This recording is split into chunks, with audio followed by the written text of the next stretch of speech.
So ayun po, magandang umaga po sa lahat po ng mga viewers po natin, mga kasitmeris, katekra, mga kadyano at mga Brian Suba Vlog. Syempre, yung po kay Alexis Suba. So supportahan po natin sila po magkakapatid at halay natin dyan po sila makapag-start na magiging confident sa kanilang sarili. So may naririnig po ako. I think ginagawa na po ni CR. Tignan natin. At mamaya po baka si Jano ay makalabas na. Makakapagsunog po tayo dito. Ayan, marami nang bumaba na dahon. At para makapagsunog si Sir Robin natin, ay, nandito po siya. May pagkain doon na, Alex. Kain ka. So, titignan po natin yung mga gumagawa. Sir Eric. Good morning. Ikaw lang ba mag-isa? Okay. Dandyan naman si Sir Robin and Eric. At makatulong sa'yo. Ayan, tama yan. Dikit-dikit ang si Robin. Tawagan mo na si Eric. At para may kasama na siya. Ayan na oh. Wow. So mamaya-mayang hapon makikita yung kabuuan po nito. Ano na po na. Okay. Sir Robin. Yung tuloy-tuloy na ito, lagi kami may dalang yelo. Eh ngayon naman, wala tayong dalang yelo. Ano na nabibili? Yan mo kasi wala. Tawagin mo muna si Eric. So sige. Diyan ka lang muna, boss. Okay po. Okay. Mamaya, maano na po yan, mami. Alright. At eto na si Brian. Nagbilad po siya ulit.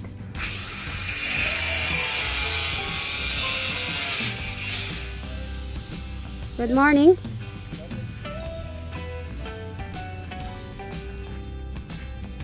Kumain ka na ba?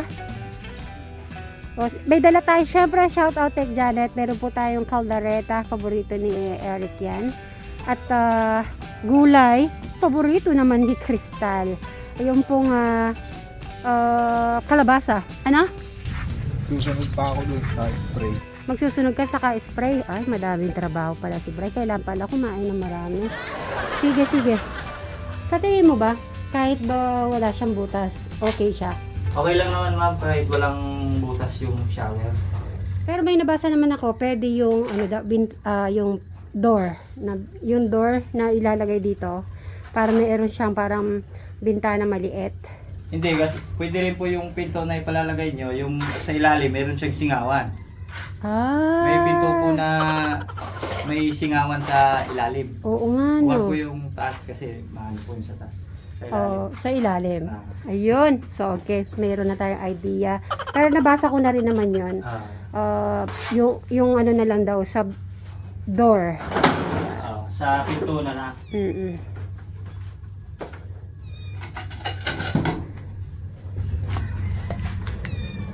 Ayan siya.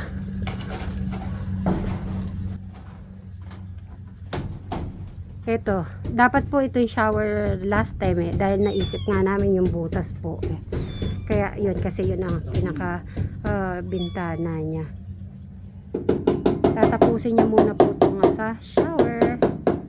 Ayan. Matibay. Kaya naman po white yung pinili ko dyan. Kasi po yung nasa floor ay gray po. Tsaka para mas maluwang siyang tignan pag puti, boss, di ba? Medyo presko po siyang tinitignan. Yes.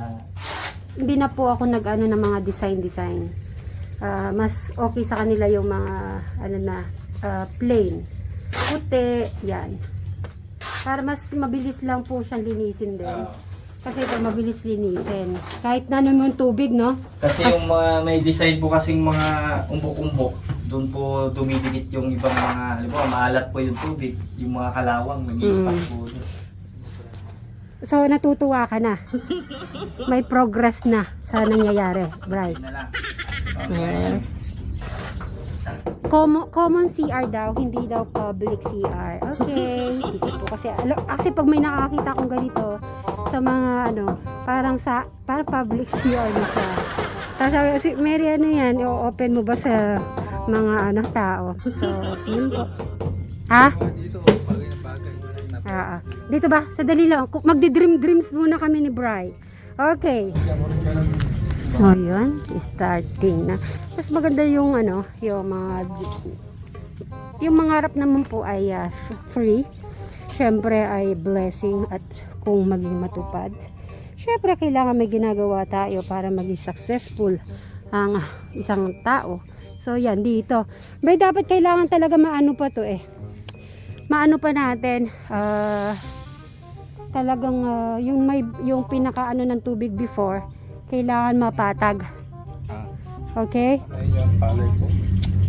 Ano yun? Naalala ko pa yung kuha ko. Hindi ako maganda. Talagang ganyan. Move on na. Okay? Di ba sabi nila Inda sa ano, yung message niyang naalala mo nung may ano? Natira ko ganda. Ganyan siya. Napay kalahati ng Ay, may naiwan. Sadali lang. Kaya pala naalala ni Bray. Kasi nga po ay may naiwan. Kung sana hindi po nadapa, ganyan po yung ano niya. Palay. Oo nga no, ganda, daming tubo. Huwag ka mag-alala. Hindi ka pabayaan ni God. Okay? Sana harap. Dito. Parang tanaw natin bukid. Oh. Karusado. Diretso na yan. Tatanggalin natin yung wala yung diretso na yan. Yan. Ang ganda ng paano talaga. Tapos ano pa? Dito ko na rin siguro tatambay yung motor ko. Tapos yun, kwarto na. Wow. Hindi ka ganun. Mm-hmm. Maluwang nun yung kwarto sa taas dahil may ganun. Malawit. Para pagka pupunta ka dito. Studio. Para ito ka nagbababad. Para doon na ako magbababad. Doon ako kusina ka. Oo. Dito na rin kusina ka. Asya, din Tanong man ako magganda para meron ako pang makipon ako ng pangkuha sa bahay. Pasweldo.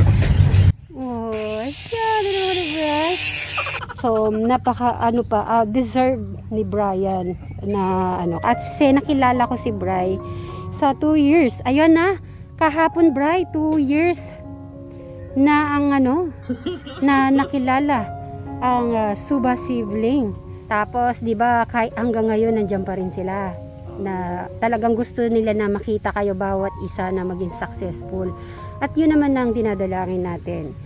Talagang hindi naman parang isang pelikula na pag nakita mo na yung nasa kalagitnaan ng isang pelikula ay naging successful, meron na agad. Ay ito po ay matagalang pong proseso dahil po sa 14 years na nakakulong at walang ginawa kundi yung bukid.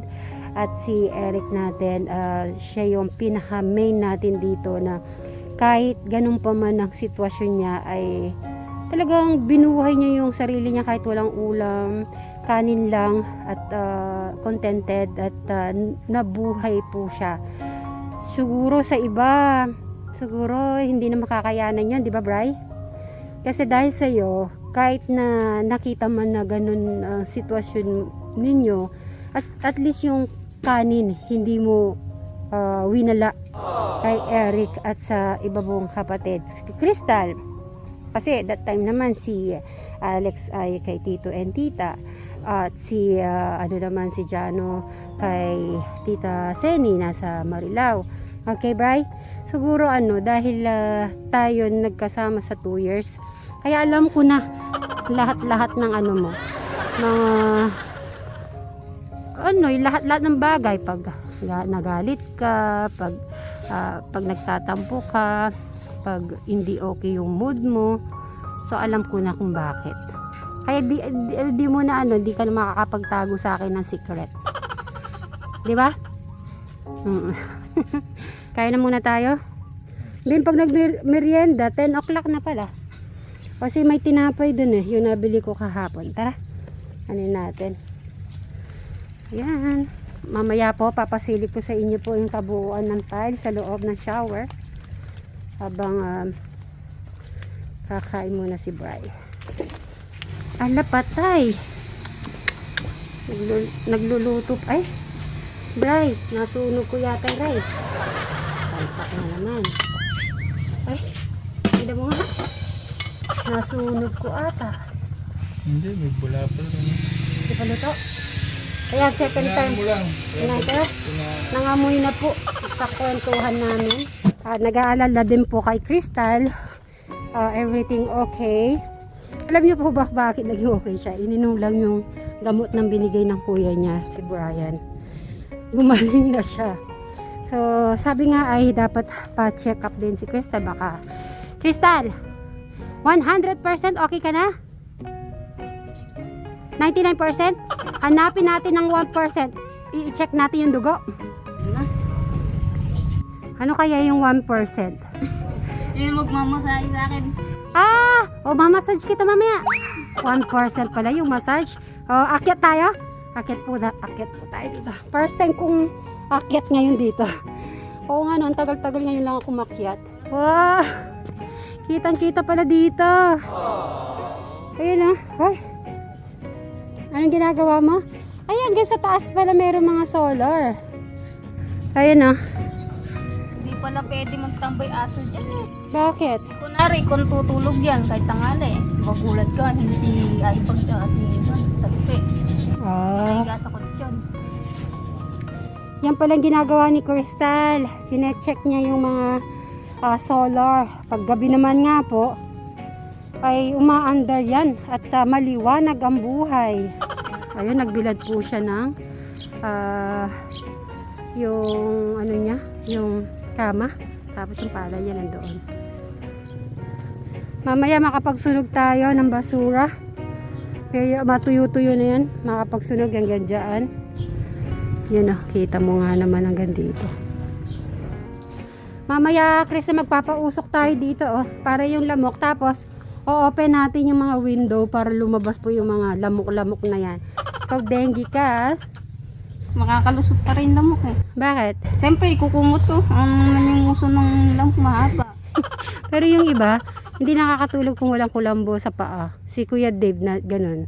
Kailangan may kulambo sa paa.